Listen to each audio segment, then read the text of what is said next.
नमस्कार, मैं हूं आपके साथ शीरीन और आप देख रहे हैं न्यूज 18। सबसे पहले आपको उन 4 खबरों के बारे में बता देते हैं जिन्हें आगे आप इस बुलेटिन में विस्तार से देखने वाले हैं। राजा रघुवंशी मर्डर केस में पुलिस ने अब तक कई खुलासे किए। 5 आरोपी गिरफ्तार हो चुके हैं, लेकिन अभी भी कई ऐसे सवाल हैं जिनके जवाब मिलना बाकी है। ऐसे में पुलिस उन कड़ियों को जोड़ने में जुटी है जिससे पूरी साजिश का पर्दाफाश किया जा सके। छुट्टियों में लोग पहाड़ों का रुख कर रहे हैं, तो वहीं 4 धाम यात्रा के लिए भी बड़ी संख्या में श्रद्धालु उत्तराखंड का रुख कर रहे हैं, जिससे शांत दिखने वाले पहाड़ी इलाकों में मिनटों का सफर घंटों में पूरा हो रहा है।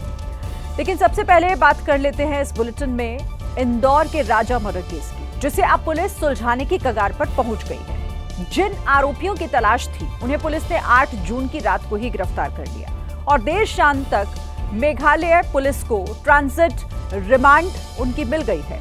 अब मेघालय में इन आरोपियों से पूछताछ होगी। ट्रांजिट रिमांड के लिए पुलिस ने राजा हत्याकांड के 4 आरोपियों को इंदौर के मजिस्ट्रेट शशांक सिंह के बंगले पर पेश किया।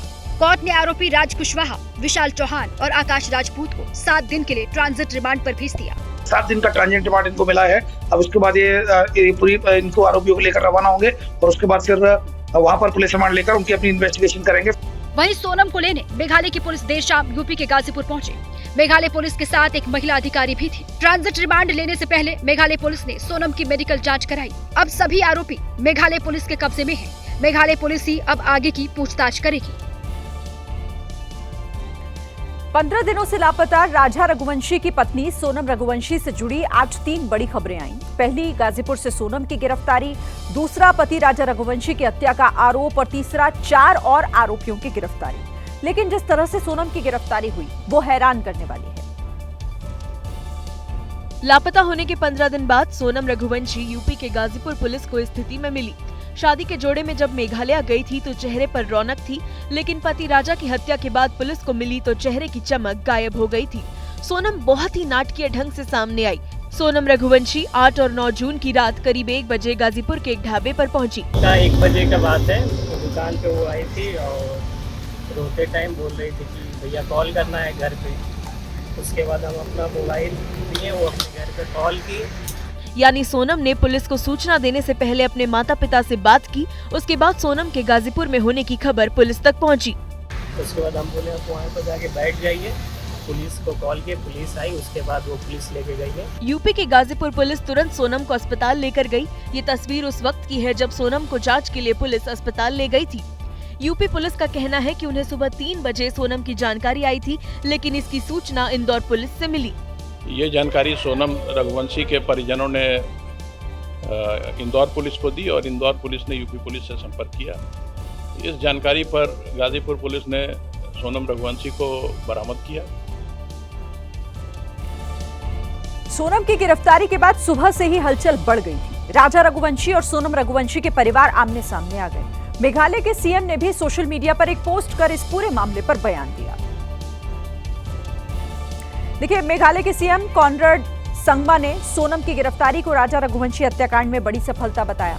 वहीं सोनम के पिता अपनी बेटी को बेकसूर बताते हुए सीबीआई जांच की मांग कर रहे हैं। सोनम के पिता ने मेघालय पुलिस पर मनगढ़ंत कहानी बनाने का आरोप लगाया, तो राजा रघुवंशी की मां उमा रघुवंशी ने अपने बेटे की हत्या का आरोप सोनम पर लगाया और दोषी होने पर उसे फांसी देने की मांग की। राजा रघुवंशी की मां ने सोनम पर गंभीर आरोप लगाया है। राजा की मां उमा रघुवंशी ने कहा कि सोनम साजिश रचकर राजा को मेघालय ले गई। सोनम ने वापसी का टिकट नहीं कराया था। सोनम ने जब उसको चेन पहनने का क्यों बोला? कौन पत्नी बोलती कि तुम चेन लेके आओ घर से? कोई पत्नी बोलती क्या? अच्छा, जाने का टिकट सोनम ने करवाया था, आने का टिकट नहीं करवाया। जाने का टिकट सोनम ने करवाया था। उसको तो ये भी नहीं पता होगा, इसके बेटे ने इसको बता दिया। राजा की मां ने बताया कि उसे मेघालय के बारे में जानकारी नहीं थी। प्लान नहीं था ना। हाँ, ये सोनम ने बनाया होगा। आगे उसकी जगह देखी हुई भी होगी। अपन को ये भी नॉलेज नहीं। हमारे घर से कोई भी नहीं गया, ना परिवार से गया। मेरे बेटे को उधर का नॉलेज नहीं था। राजा की मां ने कहा कि जब उन्होंने एयरपोर्ट पर राजा के गले में चेन देखी तो वो डर गई। उन्होंने चेन के बारे में सोनम की मां से बात की और कहा कि चेन पहन कर जाना खतरनाक हो सकता है। माँ को खतरे का आभास हो जाता है। मेरे को हो गया था खतरे का। सोनम ने की तो सोनम को भी मिलेगी वो तो सजा। सोनम रघुवंशी को लेकर मेघालय पुलिस की डीजीपी ने बड़ा दावा किया है। हत्या के पीछे सोनम रघुवंशी की साजिश बताया। मेघालय पुलिस का दावा है कि सोनम ने सुपारी देकर राजा की हत्या करवाई है और इस मामले में 4 और आरोपियों की गिरफ्तारी की गई। पुलिस का दावा है कि हत्या करने के लिए आरोपी भी मध्य प्रदेश से ही गए थे। लेकिन सोनम के पिता ने अपनी बेटी पर लगे आरोपों को खारिज कर दिया और मेघालय पुलिस पर गंभीर आरोप लगाया। वो लोग बिल्कुल 100% गलत दावा कर रहे हैं। वो लोग निराधार झूठ बोल रही है, क्योंकि वहाँ की पुलिस फंस रही है उस मामले में, इसलिए वो लोग ये उल्टा दावा कर रहे हैं। सोनम के पिता ने सवाल उठाया कि अगर उनकी बेटी हत्या की साजिश में शामिल है तो राजा के साथ घूमने क्यों गई। उन्होंने मेघालय पुलिस और इस पूरे मामले की जांच की मांग की है। मेरी अपील यही है अमित शाह जी से कि वहाँ सीबीआई की जांच होना चाहिए, पुलिस वाले की भी जांच होना चाहिए, पूरे थाने की जांच होगी, पूरा थाना अंदर जाएगा वहाँ पे। लेकिन राजा की मां सोनम पर ही सवाल उठा रही है। वो पूछ रही है कि इतने दिन तक वो क्यों छिपी रही। इतने दिन तक छिप के वो लोग थक गए और आखिरी में सामने आ गए, तो कारण क्या था? और अगर वो बोल देती तो मैं मेरे बेटे की शादी नहीं करती है। वो बाद में बोल देती तो भी आज किसी की माँ का बच्चा तो बचता है, तो उसकी हत्या क्यों करवाई? सोनम की गिरफ्तारी के बाद सोनम की कई कहानियां सामने आ रही हैं। साजिश में शामिल लोगों के नाम भी आ गए हैं। पहले तो पुलिस ने बताया कि पैसे देकर हत्या करवाई, लेकिन बाद में यह दावा किया गया कि सोनम का राज नाम के एक लड़के से अफेयर था। साजिश के तहत सोनम साथ में 3 और लोगों को लेकर गई थी। उन 3 लोगों में राज नहीं था, वो इंदौर में ही था। राज सोनम की कंपनी में ही काम करता था। राज ने ही आनंद और विक्की को हत्या के लिए पैसे दिए और आनंद ने राजा रघुवंशी पर पहला हमला किया। जिस आनंद पर पहला प्रहार करने का आरोप है, उसे संयुक्त ऑपरेशन में एमपी पुलिस ने सागर से गिरफ्तार किया। आनंद कुर्मी को पुलिस ने बसई गांव से पकड़ा। इसके अलावा हत्या के मास्टरमाइंड राज कुशवाहा, विशाल चौहान और आरोपी आकाश राजपूत को भी गिरफ्तार कर लिया। 3 लोगों को राउंड अप किया गया है, जिसमें एक राज कुशवाहा है जो कि नंदबाग का रहने वाला, दूसरा विशाल चौहान है वो भी नंदबाग का रहने वाला है, और तीसरा जो सस्पेक्ट है और वो आकाश राजपूत है। तो ये तीनों लोगों को फिलहाल राउंड अप कर लिया गया है। 4 आरोपियों की गिरफ्तारी और अफेयर के खुलासे के बाद राजा की मां ने कहा, जब देखो जब अपने निगाह में तो 3-4 आदमी आ ही रहे ना, ताकि कोई गैंग है, बड़ी गैंग है, तो बड़ी गैंग है तो सोनम को आगे क्यों नहीं पहुंचाया गया? वहीं सोनम की मां संगीता का कहना है कि राजा की हत्या के पीछे कौन है, इसका खुलासा सही तरीके से होना चाहिए। हाँ, बेबुनियाद है ये सब, और जब तक जांच नहीं होगी जब तक मैं भी कुछ नहीं कह सकती हूँ। जांच करी जा, ऐसा तो नहीं मैं कह दूंगा कि मेरी छोरी अच्छी है तो अच्छी हो जाएगी, मैं कह दूँ मेरी छोरी बुरी हो जाएगी। जो जांच होगी वो सब उसमें सब मालूम पड़ेगा। राजा हत्याकांड में अब तक 5 चेहरे सामने आ चुके हैं, जिन पर हत्या और हत्या की साजिश रचने के आरोप लगे हैं। उनमें सबसे हैरान करने वाला चेहरा राजा की पत्नी सोनम रघुवंशी है। दूसरा हत्या का मास्टरमाइंड राज कुशवाहा, तीसरा राजा पर पहला प्रहार करने वाला आनंद कुर्मी, चौथा विशाल चौहान और 5वां आकाश राजपूत। अब सवाल है कि इन 5 तक पहुंचने के लिए पुलिस ने राजा के लापता होने के बाद से क्या क्या किया है। शादी की ये तस्वीर 11 मई की है। घर वालों का दावा है कि खुशी खुशी राजा और सोनम रघुवंशी ने एक दूसरे को अपनाया था। सोनम के बारे में मुझे ऐसा कहीं डाउट अभी कहीं नहीं लगा है, तो दोनों दुखी है। शादी के 9 दिन बाद यानी कि 20 मई को हनीमून के लिए इंदौर से मेघालय गए, लेकिन 24 मई को दोनों मेघालय के शिलोंग से लापता हो गए। परिजनों की शिकायत पर 27 मई को पुलिस ने सर्च ऑपरेशन चलाया, लेकिन राजा और सोनम की कोई जानकारी नहीं मिली। 2 जून को राजा रघुवंशी का शव मिला। घटना एकदम से बहुत दर्दनाक हो गई जब 2 जून को एक शव मिला, जिसको परिजनों के द्वारा उसको राजा रघुवंशी जी के रूप में उसको आइडेंटिफाइड किया गया। तब जाकर फिर यह घटना और गंभीरता से होगी और सघन अभियान चलाया गया। पहाड़ी के नीचे राजा की बॉडी पड़ी थी, उसे काफी मशक्कत के बाद निकाला गया। शरीर पर चोट के निशान थे। राजा का शव मिलने की खबर से हड़कंप मच गया, लेकिन सवाल भी उठे कि आखिर सोनम कहाँ है, क्योंकि मौके पर सोनम का सिर्फ जैकेट था। उसकी जानकारी ना तो माता पिता को थी और ना किसी और को। राजा की बॉडी मिलने के बाद सोनम रघुवंशी की तलाश शुरू हुई। जांच आगे बढ़ी तो पुलिस उस गाइड तक जा पहुंची जो राजा और सोनम को मेघालय दर्शन करा रहा था। पूछताछ में पता चला कि 22 मई को दोनों गाइड की मदद से नोंगरियात गए, 22 मई को शिपारा होमस्टे में रात बिताई, 23 मई को ही नोंगरियात से मावला खेत जाते हुए देखे गए। राजा सोनम के साथ 3 और लोग थे। गाइड ने यह भी बताया कि 4 पुरुष आगे चल रहे थे और सोनम पीछे चल रही थी। 23 मई को सोनम और राजा बिना गाइड के वापस लौटे। उसके बाद दोनों संपर्क में नहीं आए। बताया जा रहा है कि मोबाइल ने इस मर्डर मिस्ट्री को सुलझाने में बड़ी मदद की है। पुलिस ने गाइड से मिली जानकारी के आधार पर ही 2 जून को राजा की बॉडी को खोज निकाला था उसके बाद सोनम की तलाश के दौरान पुलिस को 5 जून को सीसीटीवी फुटेज मिला। सीसीटीवी में दोनों स्कूटर से आते हुए दिखे और होटल के बाहर उतरकर कपड़े चेंज करने लगे। ये तस्वीरें लापता होने के पहले की है। 22 मई को दोनों ने शिलांग से बाइक किराए पर ली थी। सीसीटीवी को ध्यान से देखेंगे तो रेनकोट बदलने के बाद सोनम कुछ देर के लिए राजा से दूर हो गई और फोन पर किसी से चैट करने लगी। राजा बाइक पर बैठे बैठे सोनम का इंतजार कर रहा था। पुलिस को शक है कि उस समय सोनम ने फोन के जरिए अपने साथियों से संपर्क किया होगा और अपना लोकेशन बताया होगा। शक इसलिए है कि जिस बाइक से 22 मई को दोनों घूमने निकले थे, वो बाइक 23 मई को सोहरारिम में लावारिस हालत में मिली। 23 मई को इनका संपर्क टूट गया। उसके बाद से लगातार जो परिजन थे दोनों परिवारों के, जो सोनम रघुवंशी और राज रघुवंशी के जो परिजन थे, वो लगातार पुलिस कमिश्नर इंदौर के संपर्क में थे। शक के आधार पर मेघालय पुलिस ने इंदौर पुलिस के साथ मिलकर सोनम की तलाश जारी रखी। ठाणे के मुंब्रा रेलवे स्टेशन के पास एक लोकल ट्रेन में आज सुबह करीब 9:30 बजे एक बड़ा हादसा हो गया। खचाखच भरी हुई चलती लोकल ट्रेन से 10 से 12 यात्री नीचे गिर गए। हादसे में 4 की मौत हो गई। सेंट्रल रेलवे के अधिकारियों के मुताबिक ये हादसा दीवा कोपर रेलवे स्टेशन के बीच हुआ। हादसे के बाद का जो वीडियो सामने आया, उसमें कई यात्री रेलवे ट्रैक पर घायल अवस्था में पड़े दिखे। कुछ देर बाद मृतकों और घायलों को रेलवे ट्रैक से उठाकर प्लेटफॉर्म पर लाया गया। तस्वीर अगर आपको दिखाऊं मैं, ये वो जगह है जहां पर तमाम जो यात्री हैं वो लोकल ट्रेन से यात्रा कर रहे थे और रेलवे का कहना है कि फुट ओवर जो होता है, यानी कि जो दरवाजा होता है, उस पर खड़े होकर यात्रा करने के चलते ये पूरा हादसा हुआ है। रेलवे अधिकारियों का दावा है कि ये लोग लोकल ट्रेन के गेट पर लटक कर यात्रा कर रहे थे और अधिक भीड़ होने के कारण ये चलती ट्रेन से नीचे गिर गए। प्रत्यक्षदर्शियों के मुताबिक ट्रेन में भारी भीड़ थी। बकरीद की छुट्टी और रविवार के बाद ज्यादातर लोग ऑफिस के लिए जा रहे थे।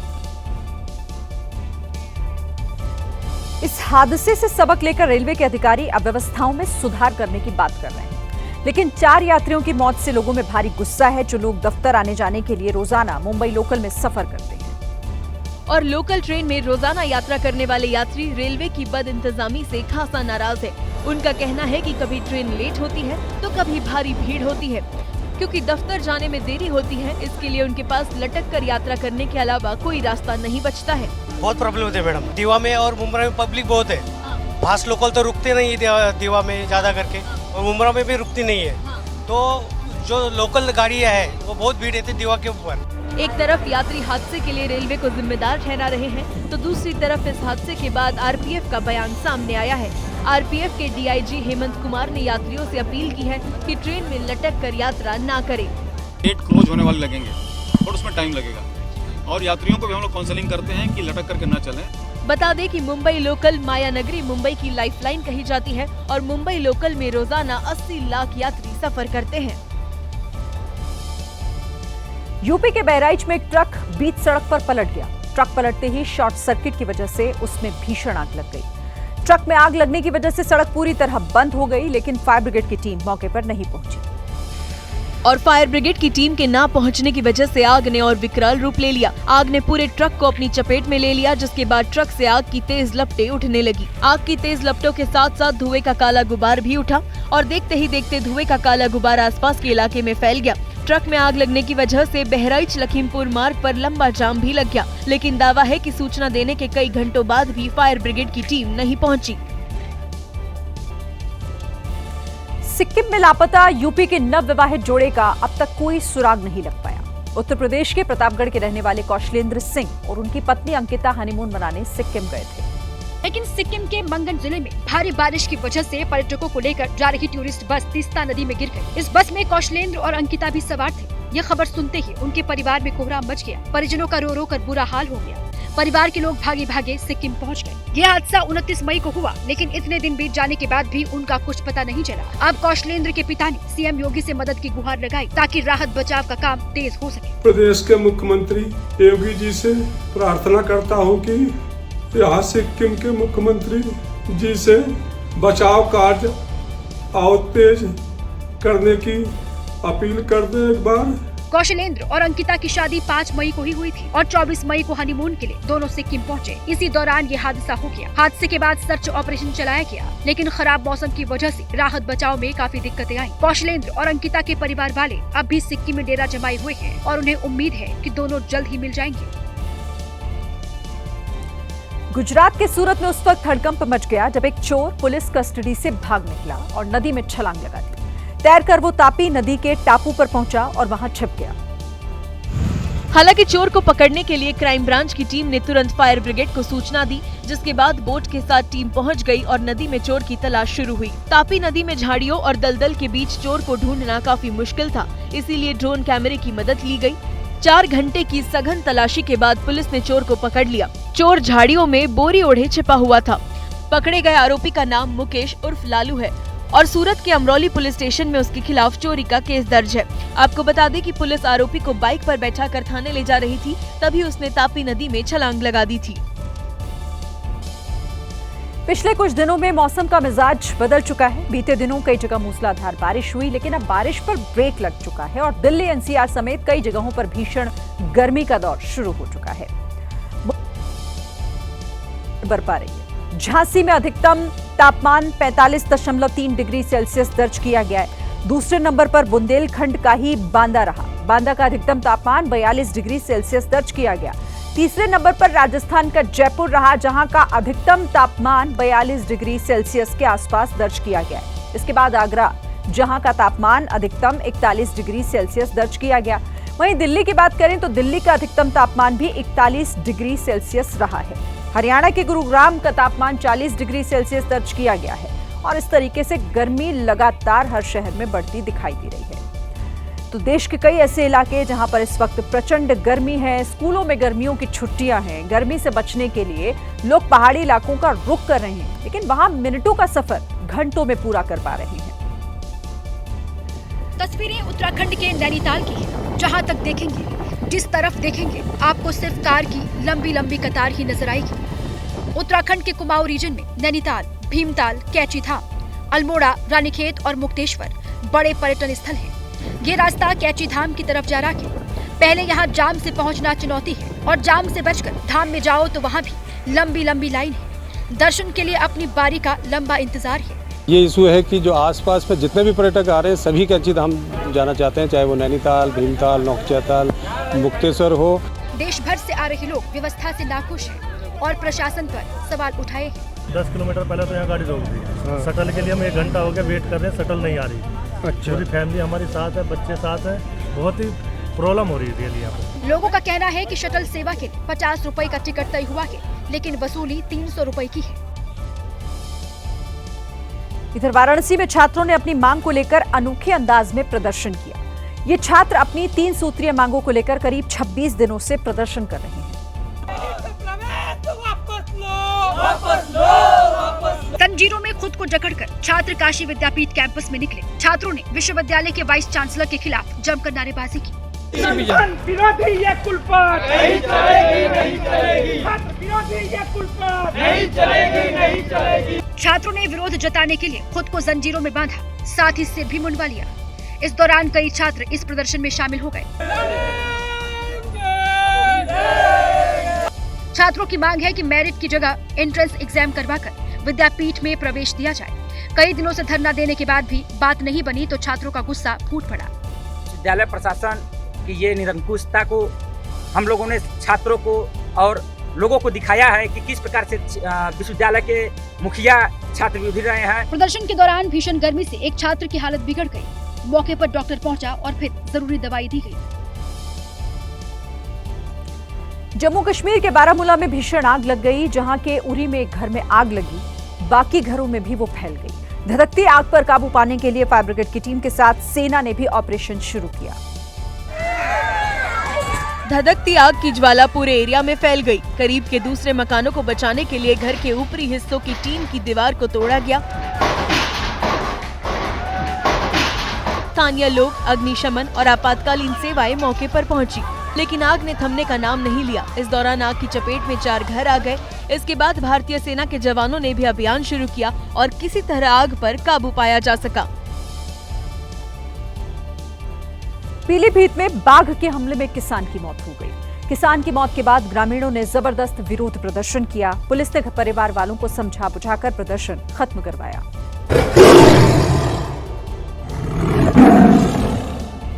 किसान की मौत की खबर मिलते ही गांव में कोहराम मच गया। पूरा परिवार सदमे में है।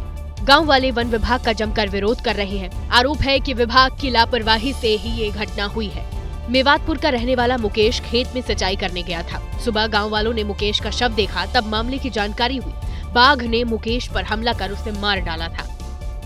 सूचना मिलते ही आला अधिकारी मौके पर पहुंचे और गांव वालों को समझाकर शव को पोस्टमार्टम के लिए भेजा। छत्तीसगढ़ में लगातार मारे जा रहे नक्सलियों ने बदला लेने की कोशिश की। सुकमा जिले में नक्सलियों ने आईईडी बम का जाल बिछाकर सुरक्षा बलों को घायल कर दिया। ये हमला उस वक्त हुआ जब एडिशनल एसपी आकाश राव की अगुवाई में पुलिस टीम सर्च ऑपरेशन के लिए निकली। उसी दौरान आईईडी विस्फोट हुआ जिसमें आकाश राव शहीद हो गए। बाकी जवान अस्पताल में भर्ती है। नक्सलियों ने इससे पहले इलाके में विकास के काम में लगी कंस्ट्रक्शन की गाड़ियों को जलाया। उसी घटना की जांच के लिए टीम गई थी। अपना बलदल के साथ उस घटनास्थल की जांच करने के लिए और अन्य जो पतासाजी के लिए स्पॉट पर गए हुए थे।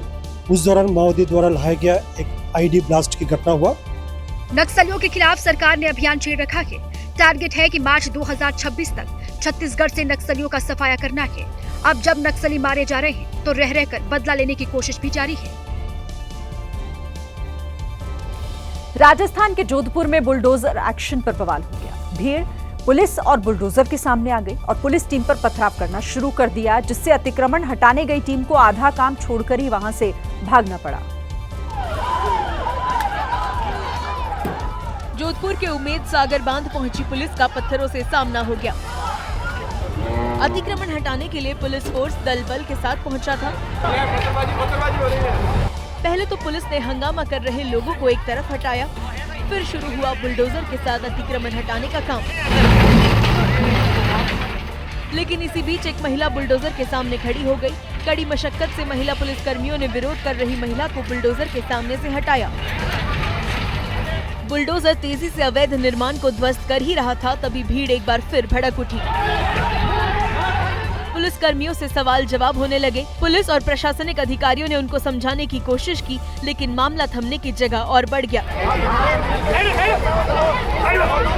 पुलिस ने भीड़ को खदेड़ने की कोशिश की तो पत्थर की स्पीड पहले से तेज हो गई और अफरा तफरी मच गई।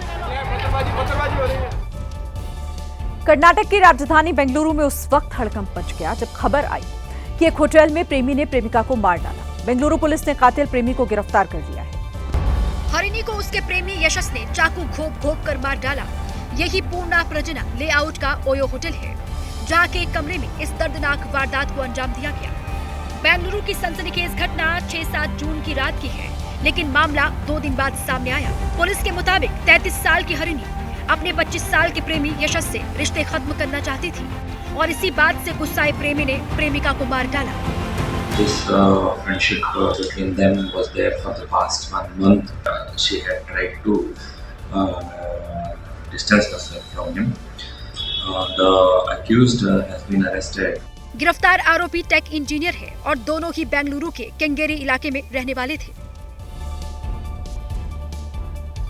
ओडिशा के कालाहांडी में एक आईएएस ऑफिसर रिश्वत लेते हुए पकड़ा गया।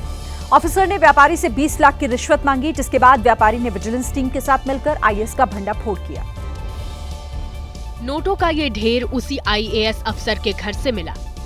बताया गया कि आईएएस धीमन चकमा के घर पर तलाशी ली गई तो वहां से 47 लाख रुपए कैश बरामद हुए। इसमें 500 से 200 और 100 रुपए की गड्डियां थी। घर पर मिले नोटों की गड्डियों की जांच की जा रही है। इस पूरे मामले का भंडाफोड़ आईएएस के लालच की वजह से हुआ। एक लोकल व्यापारी से रिश्वत लेने के बाद उसकी नीयत का पता चला। आरोप है कि उसने एक लोकल व्यापारी से 20 लाख की रिश्वत मांगी, धमकी दी कि अगर पैसे नहीं दिए तो बिजनेस बर्बाद कर दूंगा। व्यापारी ने अफसर को रिश्वत की पहली किश्त 10 लाख रुपए दिए। पैसों का सूटकेस जैसे ही अफसर के घर पहुंचा, वहां विजिलेंस विभाग आ गया। उसी वक्त जब घर की तलाशी ली गई तो 47 लाख कैश अलग से मिला। सब कलेक्टर की पोस्ट पर काम कर रहे धीमन चकमा पर अब बड़ी कार्रवाई की तैयारी है। उत्तराखंड को देवभूमि कहा जाता है क्योंकि पूरे राज्य में गांव-गांव में देवताओं का वास है। यहाँ चारों धाम हैं, गंगा यमुना जैसी पवित्र नदियों का उद्गम है। लेकिन बहुत कम लोगों को मालूम होगा कि उत्तराखंड के एक छोटे से गांव में राहु का मंदिर है। यह मंदिर इसलिए भी खास है क्योंकि ये देश का इकलौता राहु मंदिर है।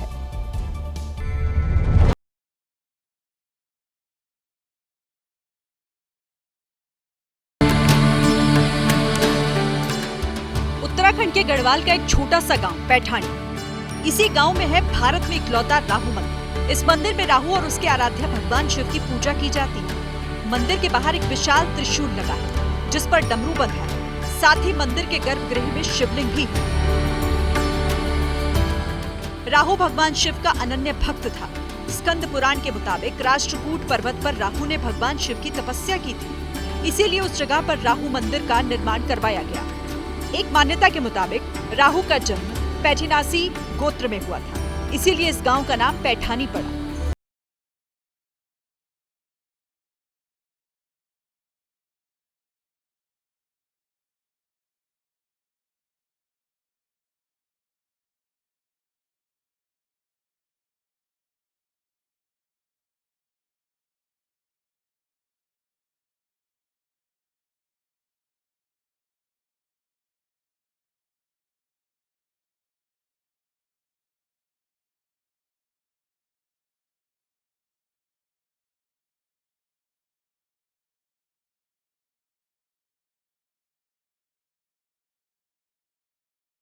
उन लोगों को मिल पाएँ, इसकी हम लोग तैयारी कर रहे हैं और मुझे लगता है कि आने वाले कुछ ही दिनों में हम यहाँ सुविधाओं का विस्तार भी करें।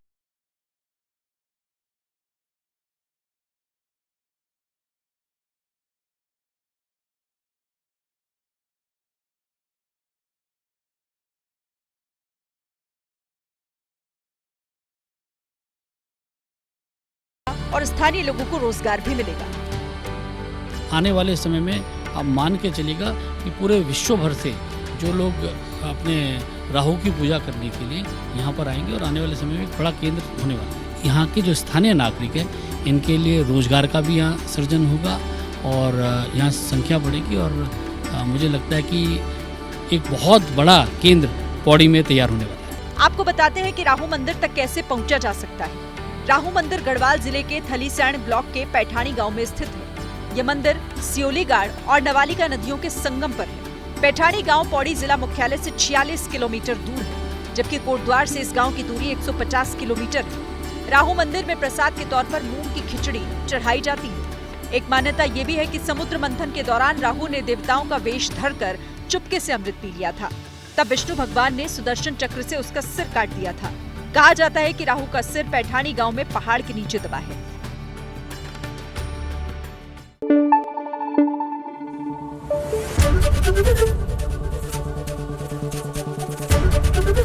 एबीपी न्यूज आपको रखे आगे।